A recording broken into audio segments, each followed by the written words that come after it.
Good evening, Mayor, Council. Tonight, I want to provide a revenue update for you for the current fiscal year and an overview of the city's performance since the revaluation last spring. Please stop me at any time if you have any questions. Of course, our familiar slide, the annual budget. It's $162 million across all funds, and I just like to keep showing this. It's such a nice snapshot of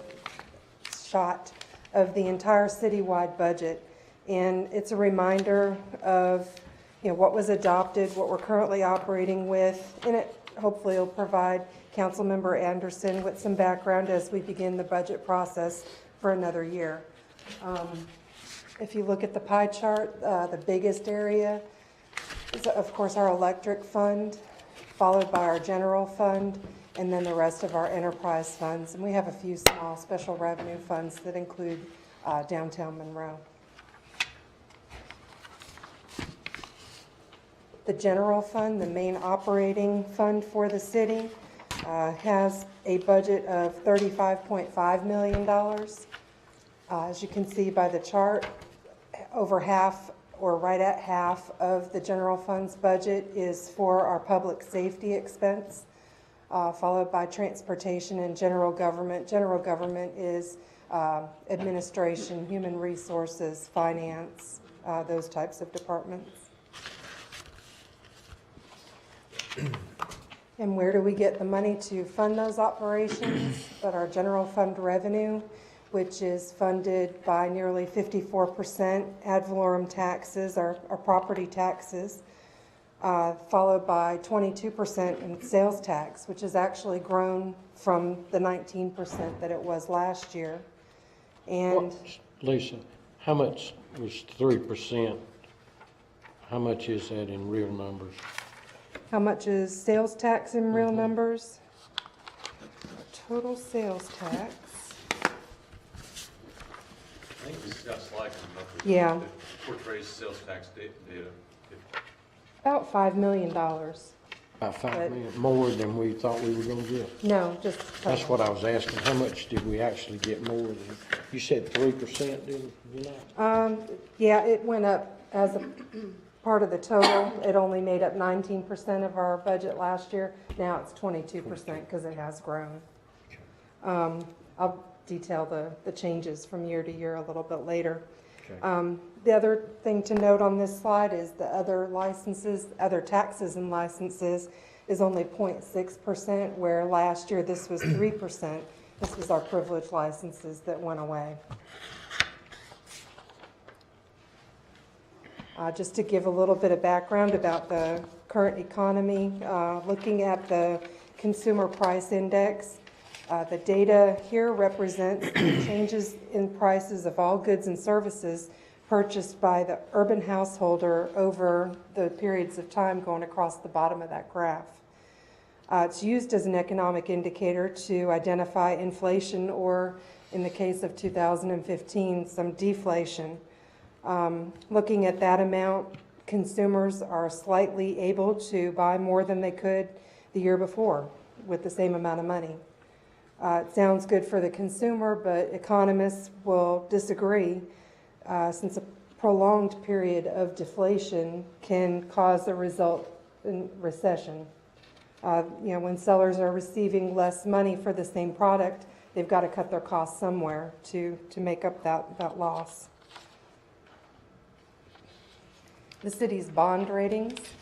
The city's bond ratings are great. If you look at the chart, high grade, our COPS debt falls into that area, and combined enterprise fund debt actually carry a separate rating. They're in the upper medium grade class. We just had a rating review with both Moody's and S&P on Friday. We're hoping to take that COPS debt rating. Moody's, we're hoping for that AA2. We're currently at a AA3, and we're hoping to maintain the AA rating for S&P. That was the rating that they had upgraded us to back in 2013. We should have those results this Friday, March 4th, on that rating presentation. it seemed to have gone very well. Questions? So how are we doing after last year's revaluation? And how did adopting the revenue neutral rate really affect our revenue? Did we get the desired result? And I'm excited because when we look at the property tax history and the result, we knew that our assessed value was going to be decreasing. That's that 5.7% decrease. But if you look at our revenue in the yellow column on the right, our revenue stayed the same as last year. That column represents the change year over year, and you can see where we started backsliding, losing some revenue in 2015. Well, we've stopped losing revenue. We've stabilized that negative progression, and maintained at least at that 2015 level. So I think we have achieved the objective of that revenue neutral rate. And also, how did that affect our local sales tax collections? This is, of course, a 10-year history. The third column, percent of the total, represents our piece of the pie throughout the county that we receive as part of the total distribution. What I want to bring your attention to is the decrease in that amount in 2016. Went down from 9.65 in 2015. That decrease is a direct impact of the county raising their ad valorem rate by 0.11 cents for the whole school thing that was going on. When they raised their rates, it cut our piece of the pie by that much. And if you look at the revenue collections in those same years, year over year, we lost about $400,000. Now the county got that piece of the pie. We did gain a little bit of that back. That 2017 number is very preliminary. We called the North Carolina Department of Revenue, and they have received everybody's information, but they have not reviewed it. But they were willing to share it with the understanding that it's still subject to their review and modification if there's any that turn out to be erroneous. But at first glance, it looks like we made a little bit of that ground back, so I'm glad. Electric and natural gas sales tax. This is the ray of light at the end of the tunnel. I'm excited about this revenue. As we talked about in 2015, the general sales tax rate was applied to the sales of natural gas and electric on the customer bill. From those proceeds that are collected by the state, 44% are distributed back to all the cities and towns. Previously, this was a franchise tax. And you can see the big change. It went up 39% in fiscal year 2015. And our projection is for it to go up another 10% in 2016. Just note, this is a projection. We have only received 1 quarter of this fiscal year. It was the quarter ending in September. We should be getting the December quarter in March here, probably in the next 2 weeks. But the more information we have, the better our projection will be. And just looking at last year's and the 1 quarter that we did get, we're anticipating a hopeful $2.9 million. Then how does that stack up? We used this last year to show these are the excess revenues over what we budgeted. If the first column is the current fiscal year 16, and we're anticipating about $1 million more than what we had originally budgeted, which is great. This is money that, if we did realize it, would be an increase to our fund balance at year end, or it could be assigned for one-time projects. The only restricted item in this column is building permits.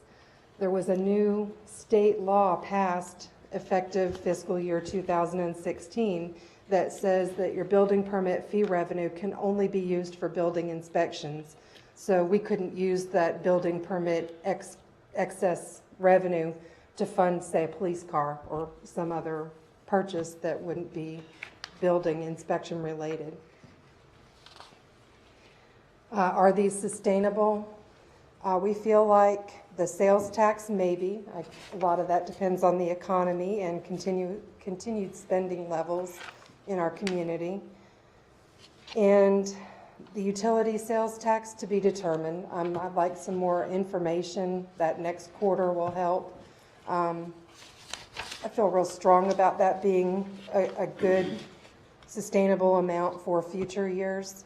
Doesn't seem to be waning at all, but the more information, the better as far as that projection is concerned.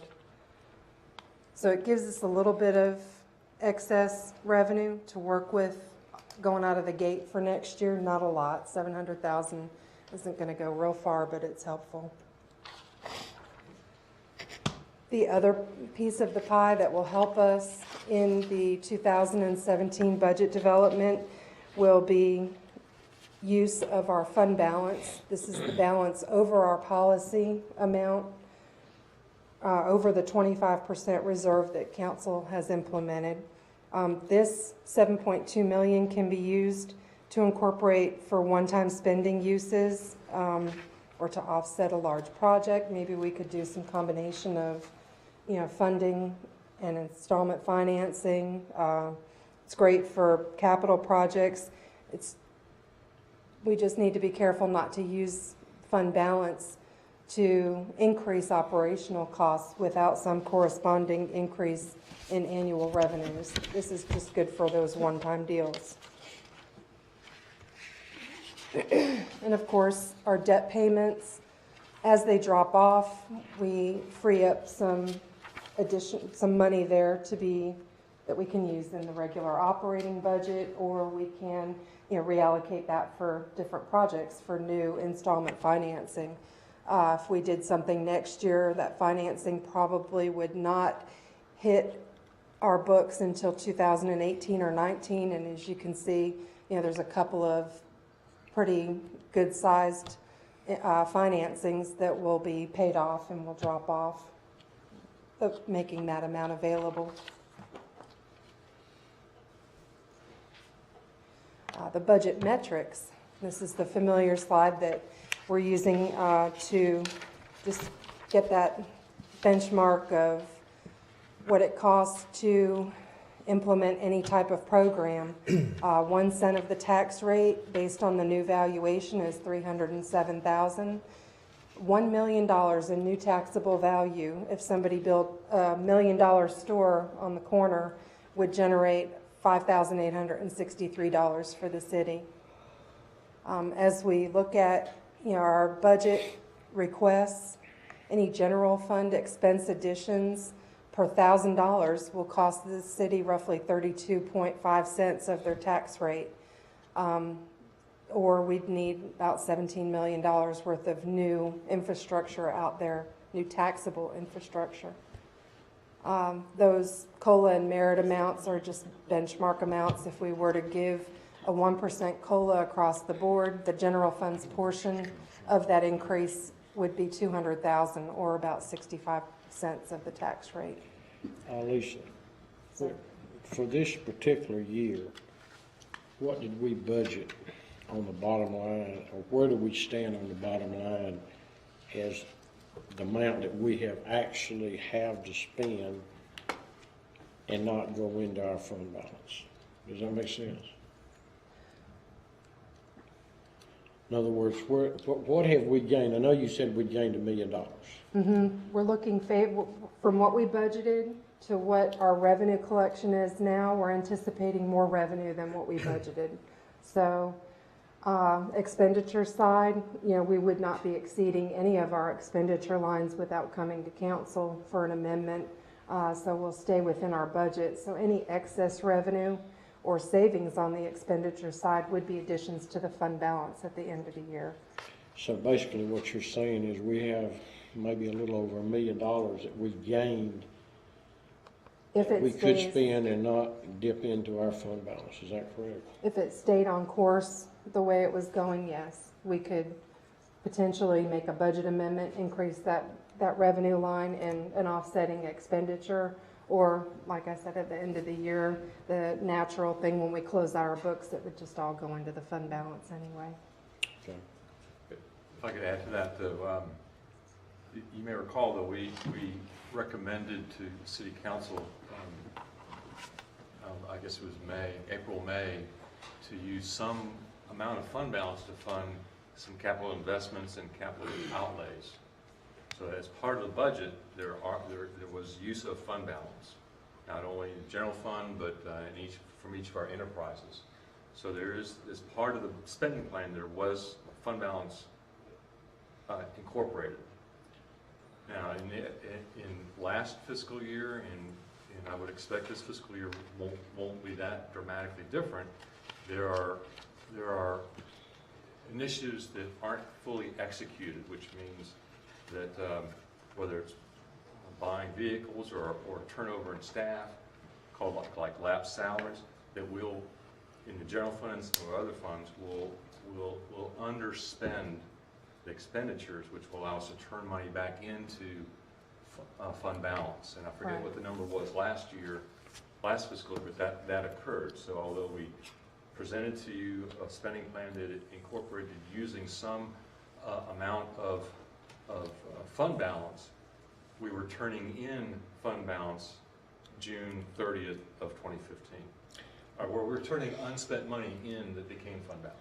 Right. Right, as part of our strategy to propose the annual budget, the fund balance actually becomes another revenue source. What is our fund balance in the general fund right now? See, our reserved and unreserved, What I reported last board meeting was total fund balance was around 27 million. I think unassigned was closer to 7 million. Okay, Yeah. now where does that stack up with the previous year? We got It's about $7 $2 million million unassigned, higher. huh? about $2 million higher. And that was because So of, we grew it $2 million. we used some and kind of put some back at the end of last year, and the net difference was a gain of $2 million. So even though we used some to make our budget for this year, we were able to bank enough to offset that, plus put a little bit more in there. Okay, that's what I was wondering. So we have enough in the general fund that we don't have to do a tax increase, is that what you're saying? Operating, we're still putting Next that all fiscal year, together. we haven't gotten there yet. We haven't. I've not begun sitting down with staff. We haven't looked at any of the requests. We're actually starting budget meetings tomorrow with the departments. So, yeah. Operating is what we need to be able to cover with that ad valorem tax and with our other operating revenues. The fund balance is per the policy and good practice to be used for those one-time things that don't make a long-range additional operating expense. I want to follow up on a statement that Larry made. That you said that we have $7.3 million that is not restricted to anything. Is that what you just got? That's my statement. All right. We should have more than that, because the policy that we have says that we're going to have 25% of expenses in our general fund reserve. This is unassigned. Yeah, this is in Okay, addition to all right. that. So, but so that amount, and I think that's what Leon's been asking.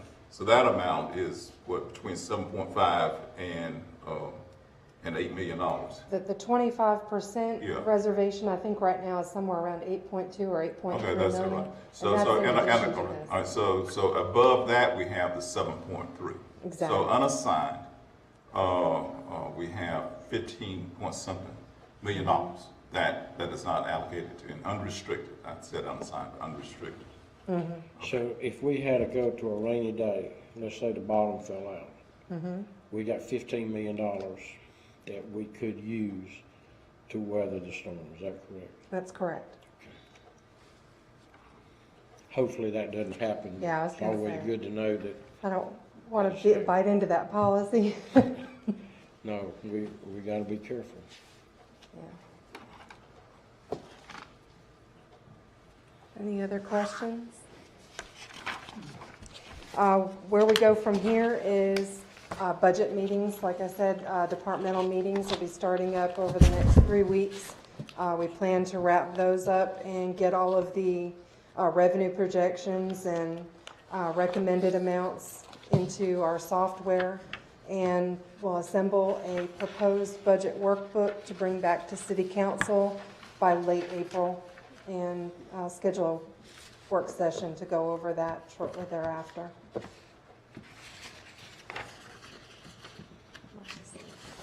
Good job, Lucy. Thank you. Of course, you got a couple of girls sitting back there smiling that help you a lot. Hey, Mary Lou.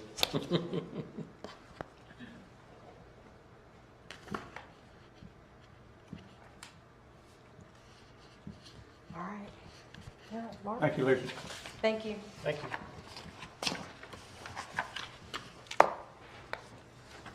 Good afternoon. Hi there. How are you doing today? We're coming before you again to talk a little bit about the health plan options for 2016, 2017. And we're trying to walk away with an approval for those options that will be reviewed this afternoon.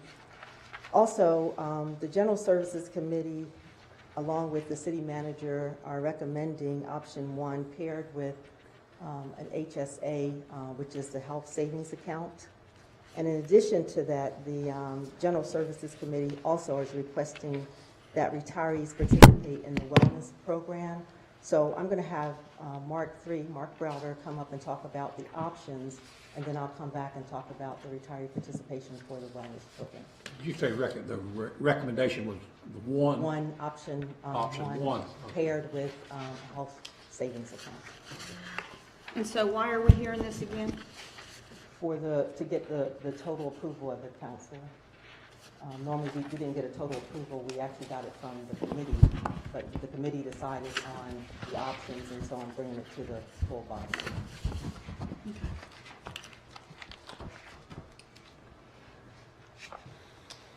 Good afternoon.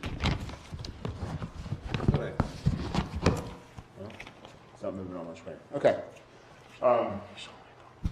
Just to begin with, we're coming off of a year where we had in 15, 16, where we had no funding increase or benefit changes. So this current year that we're in this year was a positive year from the perspective of funding for the city and benefits for the employees.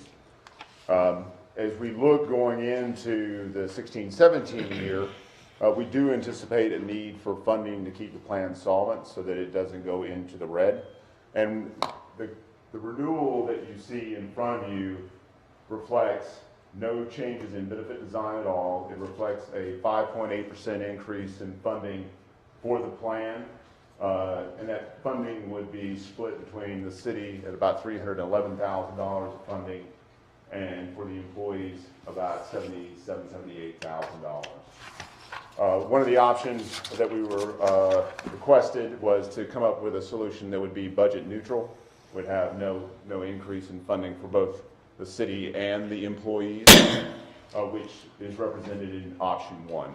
So there are no benefit design changes whatsoever. So co-pays remain the same as they are today. Deductibles remain the same as they are today. Same with pharmaceuticals. To gain no increase in funding, the strategy is to change the eligibility on spouse coverage for the 16-17 year. And what I'm going to do is, originally I made changes to the slides, but I think this will be helpful in the discussion to get to that point. First of all, when you look at the claims activity within your population, typically it's the pre-65 retirees that have the highest claims activity, followed then by spouses, employees, and then children. What you see in the 14-15 year, which is a full plan year's worth of claims activity, you're seeing about $1.5 million of claims activity generated by the spouses. All told, 41% of your cost is represented by dependent claims. From a funding standpoint, they contribute about 21% of the total cost. The opportunity to gain a no increase renewal is by changing the eligibility for spouses. And this has actually been going on for about 3 or 4 years within the state, within our client base, as we've looked at various claim activities, what's driving the cost. And because of spouse claim activities, restricting restricting spouse eligibility in the plan is a way to gain that. So it does not eliminate spouse coverage for your employees and their dependents. What it does do, though, is if the spouse has coverage through their employer, then they would be required to take that coverage, and they would be no longer eligible for the city's plan. The way that is managed is there's a dependent eligibility audit.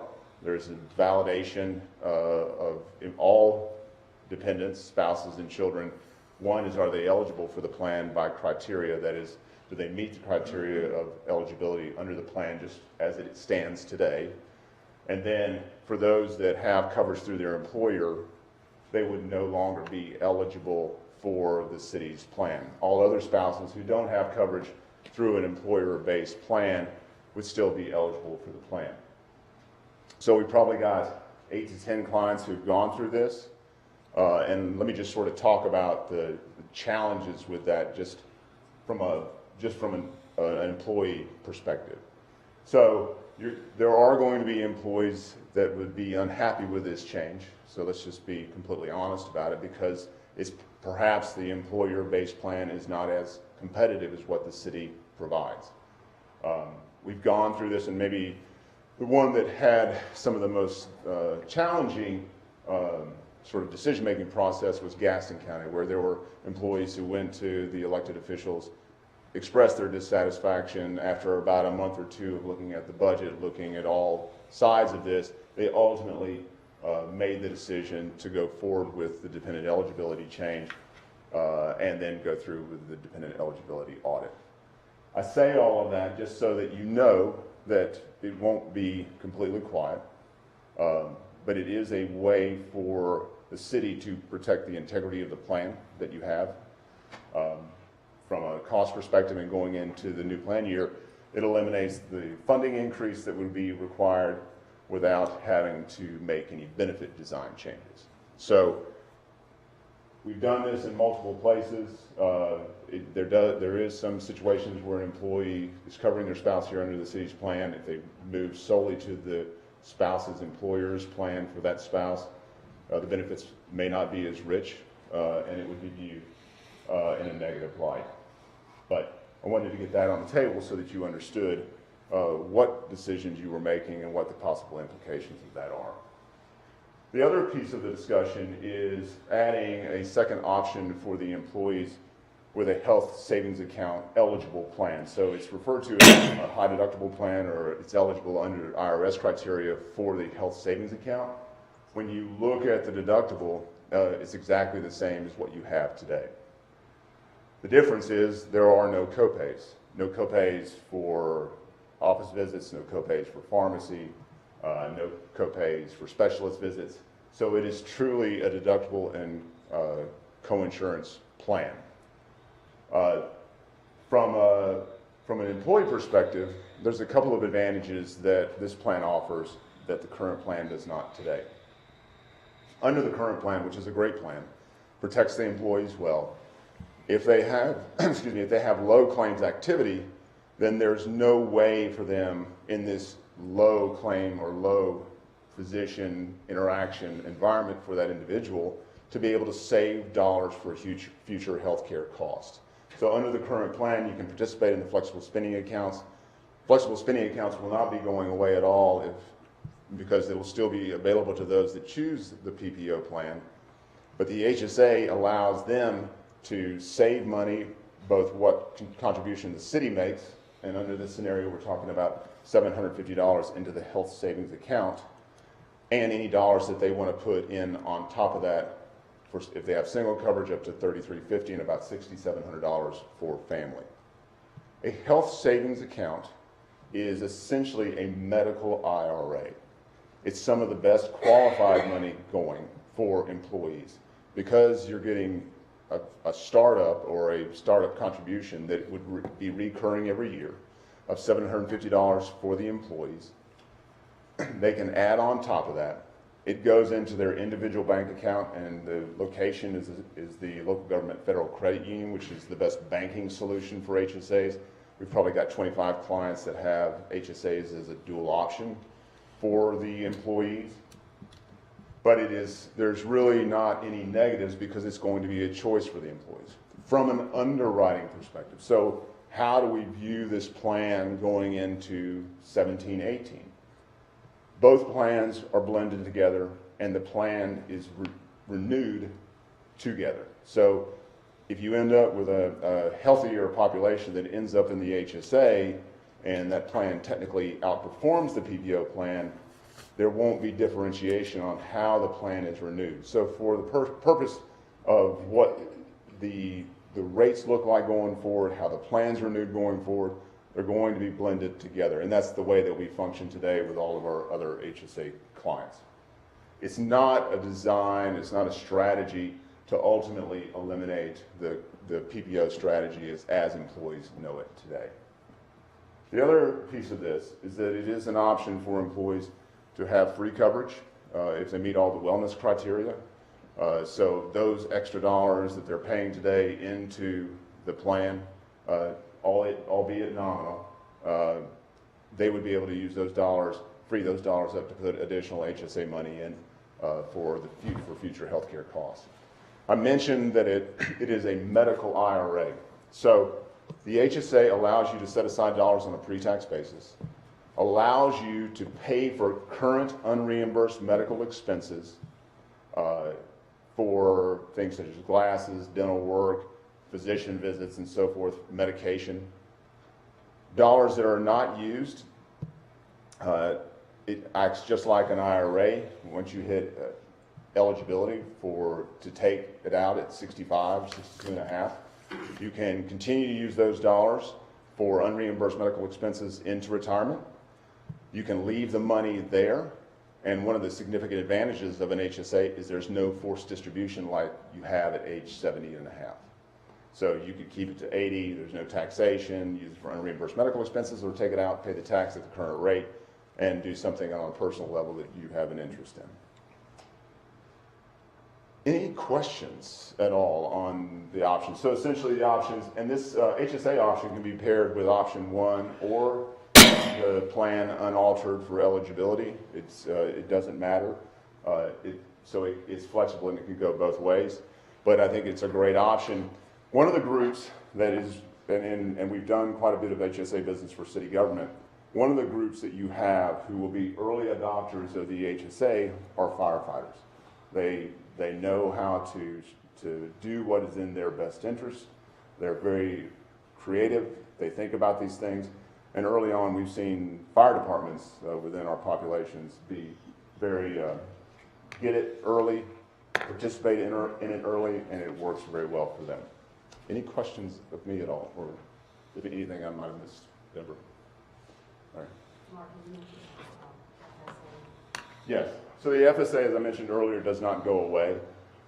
You just can't have an FSA and have an HSA. So the FSA essentially would remain with the PPO plan. If you choose the HSA plan, you have to have the HSA only. And it has the advantage of not having, the HSA doesn't have the use it or lose it rules, so it continues to grow as the account grows. Mayor? Yeah. Yeah, Mayor. Go ahead. What kind of problems would I have as an employee if the HSA looked attractive, or I thought it looked attractive, and I decided to sign up during open enrollment, and then I found out somewhere during the year that it's not for me. Next open enrollment, so roughly a year later, I wanted to switch back. Would the city manager or the city prevent me from switching back? No. You can say, I'm interested in the HSA, it looks appealing to me, go into that HSA plan, find out that maybe during the plan year it's not something that you're interested in. At next open enrollment, you can switch back. I actually have interaction with local government employees who did exactly that. In fact, the way it went is They went into the HSA, decided they didn't like it, went back to the PPO plan, decided that the HSA was better for them, and then in the third year, they went back into the HSA plan, and that's where they've remained.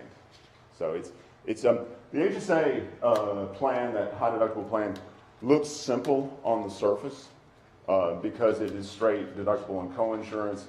The complication is that you do have to be a consumer of healthcare services, and you don't really ever know, unless it's a medication that's reoccurring, what your exact costs are going to be, unless you're going through a service that you have on a frequency basis, every quarter, or medication that you're getting every month. And that's the real challenge from an operational standpoint for the employees. You don't know exactly what your costs are going to be, but it does give you that opportunity to build up savings for future healthcare expenses, and also have a great retirement plan as well. Should we vote on this, Mayor? Sir. Is this for information only? No, that's to be voted on. Or did I move to approve it? Okay, I have a motion. And which option? Mayor, yeah, the clarification would be, is that, are you approving it as option one with the HSA, or just option one, or? If you could restate the recommendation. So the recommendation is for option one with the health savings account as a dual option with option one. Right, and that's what we came up with in the committee. Yes, ma'am. Okay, so that's what we came up with. Was there something else that we needed to discuss before this? Not for me. I didn't know if any of the other, no, not for me. Just wanted to, what we were looking for is, we've got open enrollment coming up, and we need to be able to start moving on implementation of whatever the final option is. Deborah, was there something about the health assessment that you wanted to talk about? You said, you mentioned that to start with. Was there something? I was waiting for a vote on that part because they're kind of a little bit separate. So I was waiting for you all to approve my options before I can put this in. I still think we have to talk about this. They're not tied together. I thought they were tied together. Why aren't they tied together? I can talk about it now. Okay. Okay. So, the other part of the update I need is that the General Services wanted us to add the retirees into the wellness programs, which would mean the health risk assessments, the biometric screenings, and the health coaching. And just to give you an idea of how that works, I guess in prior years, it was just based on looking at active employees for the program. There's not a problem with adding the retirees. Now, we have 87 retirees. For each retiree, it will be about $393 per person, which comes up to about $34,000 that would be added on to the plan. And in looking, we had 32 retirees who live outside of Monroe and 68 that are living in Monroe. The only thing about those who are living outside of Monroe, if they had to get a blood draw for the biometric screening, they would have to go to another facility if they could not get here, and that costs just a little bit more by us sending the information for whomever they go to process that blood. But that would be voluntary. On the cost, go ahead. That would be a voluntary if they wanted to do that, right? Absolutely, I'm getting to that part. Well, okay, I'm sorry, maybe my question come for you. Yeah, I'm just trying to give you just a general idea instead of just throwing them out there. Retirees, as I mentioned, who live outside could face a little bit of problems, but we can work with them by sending them the information. Also, the retirees would be handled exactly like council, meaning that you don't get a higher cost because you don't participate in the screenings. So you're not penalized for that. And all I'm looking for is just a recommendation to whether or not we should add them to the wellness program, along with the other pieces. Now, my question would be, you said there was 87 retirees, and it'd be so much per retiree, but if all of them don't participate, then you just pay so much for who participates. Right, absolutely. So we may not have 100% participate. Okay, I understand. Yeah. No, and I think the reasoning behind that is that the city pays for the insurance for the retirees, and they pay for that, so, you know, it would behoove us to go ahead and keep them healthy and let them participate in this health assessment. You know, we're paying for them anyway, we might as well try to keep them healthy to keep the cost down. Okay, any All right, questions? You had a motion. I got a motion that we approve Plan 1 with the And also that we approve the retirees. That's my motion. And I'll I second second. that. I have a motion second. Any discussion? Questions, comments, discussions? Hearing none, all in favor? Any opposed? Nay, Mayor. One opposed. Thank you. All right, thank you, ma'am.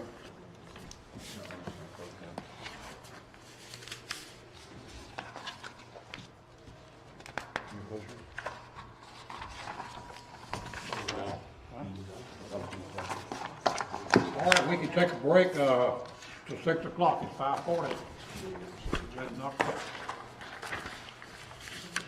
Mayor, I got a question. And it's just a curiosity one, but it'd be nice if staff would check on it. You know, talking about electric cities, there's been several cities that have been very successful in electric cities, more so than some others. For instance, we own 10% of the Tower Unit Number 1, but we pay 13% of expenses. High Point owns 19%, they pay 25%. And then there's several other cities such as Shelby that don't do as well, but we've been penalized to make up the slack for these that aren't doing as well. Now, I don't know if the lingo in the agreement in electric cities allows them to do that or not, but I'd sure like to know it. Okay. I just don't think that's right. We've been penalized for doing something good, Yeah, and I don't agree with it. okay, we'll check on Larry think it's another.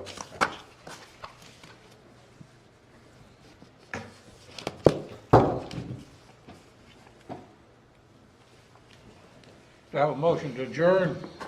Motion to adjourn. Have a second?